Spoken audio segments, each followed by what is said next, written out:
Bonjour. Impossible de lui échapper. À l'approche des fêtes de fin d'année, le Père Noël est omniprésent. Dans les galeries marchandes, comme dans les catalogues de jouets, sur vos écrans de télévision, comme parfois même dans les marchés de Noël de vos villes et de vos villages, il est partout. Mais savez-vous que le Père Noël n'a pas toujours existé? Son histoire remonte aux environs de l'an 270 de notre ère. Un certain Nicolas, né dans le sud de l'actuelle Turquie, devient évêque de Myre. Il est célèbre pour la charité qu'il développe autour de lui et pour la foi profonde qu'il transmet.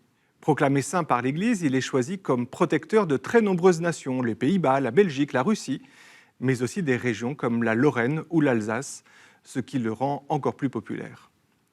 Protecteur également des écoliers et par extension des enfants, car il aurait sauvé de l'infamie 3 jeunes filles qui ne pouvaient se marier faute de dot suffisante, il distribue le jour de sa fête des cadeaux à tous les enfants sages. C'est exactement ce que rappelle cette publicité pour un confiseur, ou encore celle-ci pour un magasin de jouets à Lille.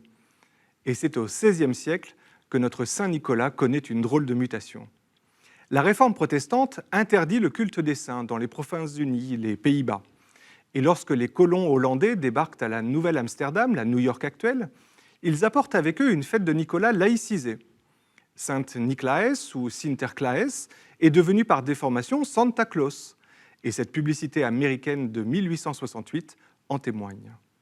La mitre de l'évêque se transforme bien vite en bonnet, le rouge du vêtement épiscopal est conservé, mais la soutane et la chasuble deviennent un costume orné de fourrure blanche et d'une large ceinture.